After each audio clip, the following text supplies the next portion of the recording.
তোর ঘাস বন্ধ, ডাইটিং কর। বুরহানের পুলাটা রোজ আমার জমির আইল কাটতে তার জমিতে নিয়ে যায়। এর একটা বিহিত না কইরা আমি ছাড়তাছি না। শোনেন সবাই, আমার জমির আইল কাটলে খবর আছে। বুরহান না, তুই সাবধানে থাকিস।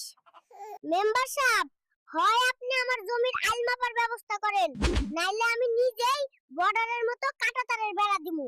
কোন হালায় আমার ক্ষেতের পানি ছাড়লো রে, তরে ধরতে পারলে খবর আছে।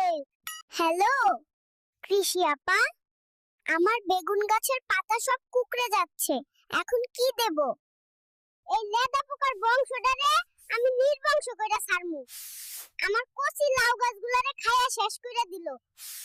ব্যাপারী আইয়া যে দাম কয়, জমির আইল টাইনা ধইরা কাটতে ইচ্ছা করে, সব সিন্ডিকেট কইরা রাখছে। আমার গাছের পাতা খাস, দাঁড়া, তোর নামে আমি মেম্বারের কাছে মামলা করবো। দেখিস, ভালো কইরা ডিউটি করবি। একটা কাকো যদি আমার ধান খায়, তাইলে তোর 1 মাসের বেতন কাটা। এইসব অনলাইন না কি যেন কয়, টিপ দিলেই নাকি সার বীজ ঘরে আইসা দিয়া যায়। দেখি তো চেষ্টা কইরা।